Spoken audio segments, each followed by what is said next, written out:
All right, so I found this really interesting, guys. There were a bunch of like on the street, in person interviews with people who were voting in the New Hampshire primary, and I love this stuff because voters are fascinating. They are so multidimensional. They have all different things that they care about, that they're concerned with, that they prioritize, and so you really get the sense of how hard it is to predict and game out stuff when you hear people's thoughts.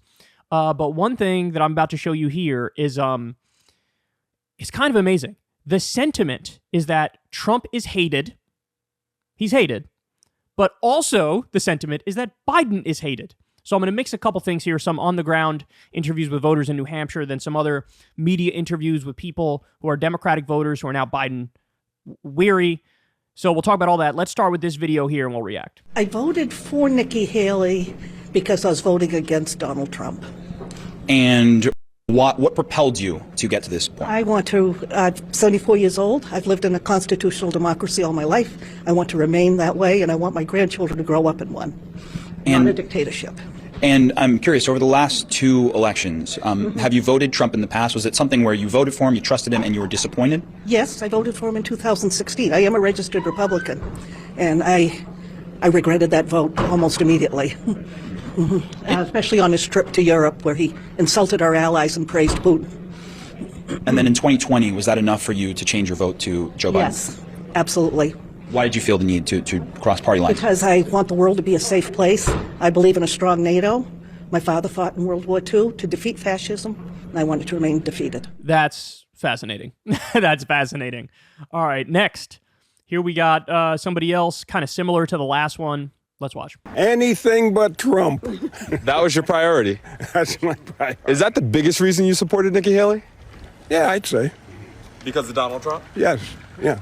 And I have no problem with the ladies running things. I have one here.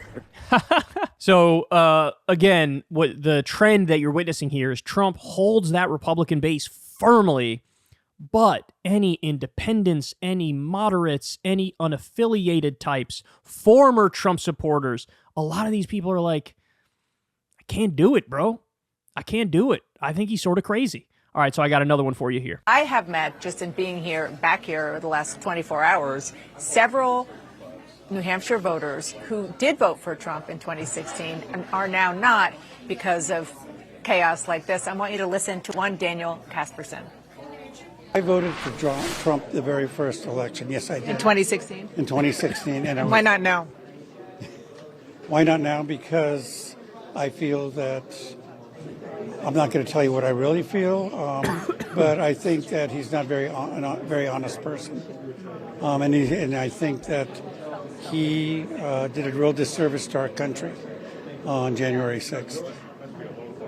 And was that when you lost faith in him? No, I'd lost faith in him a long time before that. So the theme that I'm sensing here is the ones who are anti-Trump are genuinely concerned about his authoritarianism. They're genuinely concerned about January 6th and the election denialism. And this tracks exactly with what happened in the midterms and exactly what's happened in basically every election since the 2016 election.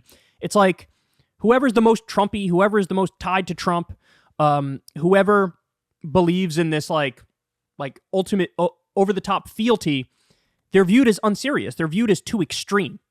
So Trump equals extreme in the minds of independents and moderate voters and unaffiliated voters and like old school Republicans. And they're just not buying it. Again, midterms. Every candidate that was the most Trumpy lost by the largest margins. That's just what happened. And you had over 50% of the Republican candidates in the midterms were election deniers. And that absolutely backfired on them, as well as the Roe v. Wade stuff, as well as the abortion stuff. So that's a really, really interesting dynamic. It actually gives me some hope to see these older folks who are Republicans who are like, look, it just crossed the line with January 6th and the insurrection stuff and the saying he won and being an authoritarian, talking about full presidential immunity no matter what he does. That's just too far. It's just too far. So that gives me hope. But again, look, what you're seeing here is just some of the on-the-ground interviews. These are the people who are the more independent-minded, who are against Trump. We've covered the interviews of the on-the-ground Trump supporters, the ones that go to like his rallies, for example. And I don't know about you, man, but those things sort of scare me. I feel like these people, even though I probably have massive disagreements with them on policy, you could have a conversation. It's very hard to imagine that with one of the hardcore Trump cultists. And again, go back and watch. We just did one the other day. We covered like the wackiest Trump supporters of 2023. Go watch that video. Those people, I don't know how you could talk to them. So again, Trump's position is super strong with the Republican base, going to cruise to a victory in the primary, but that makes it very, very difficult in the general election for him. Now, Biden also has massive problems. So here we have this Face the Nation sit-down interview with Democrats, and you're going to see a similar trend here. In the same way that those people are, the previous people we watched are right-leaning but very anti-Trump, there's plenty who are Democratic loyalists who are now anti-Biden. Watch this. You did change your mind. Yes. On the president. Why? I was a champion for Joe Biden until October 7th. I feel he's disowned us, disenfranchised us with his stance on Gaza. What do you mean by that? He's not listening to us. We are asking for a ceasefire at this time. It's a humanitarian catastrophe in Gaza. Too many lives are being lost at this time. I was never a single-issue voter. In fact, I used to argue with people not to be single-issue voters, but for me, this is a deal breaker. Mm-hmm. Way too many lives have been lost.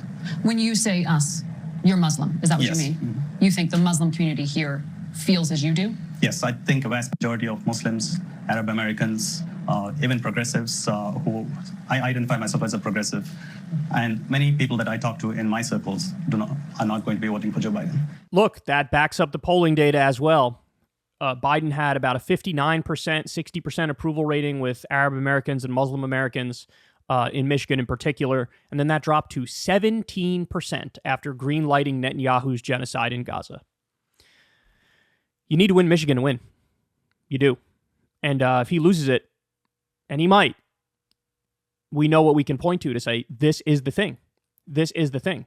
So look, I hate to say it, but it's true. There are just stunning parallels between the trajectory of Trump and the trajectory of Biden in this election.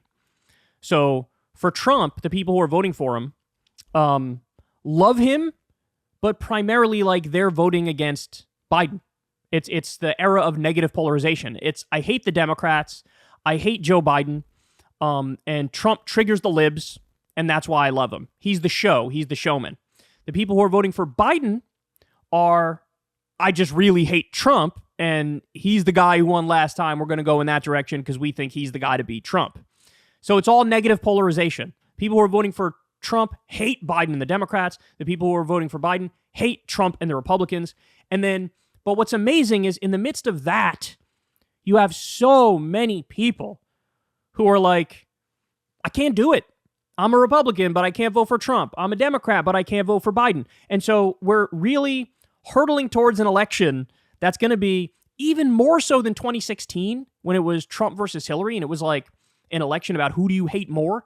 We have that even more this time. And as I told you guys, it's the era of negative polarization, and it's also the era of politics is all national. I've never seen a situation where state politics and local politics matter less. Doesn't matter how many doors you knock on, doesn't matter how many hands you shake, doesn't matter how many rallies you do in a certain state or how many town halls or whatever. No, it's all about national stuff. What's the media talking about? Where's their focus? Who's got the biggest name? And who do you hate? Like, that's really what it's boiled down to. But it's a crazy dynamic that we're witnessing. Trump and Biden both have serious liabilities for a general election, and it's really going to come down to who disgusts you the least. That's what we're looking at. Wait, does that sentence even make sense? Who disgusts you the least? Yeah, that's right. I don't know. I was like slurring my way through that. Anyway, there you have it. It is what it is. Hey, y'all, do me a favor and like and subscribe. It helps out big time in the algorithm. Click the bell as well for notifications when videos drop, and watch that video on screen right now. You know you want to.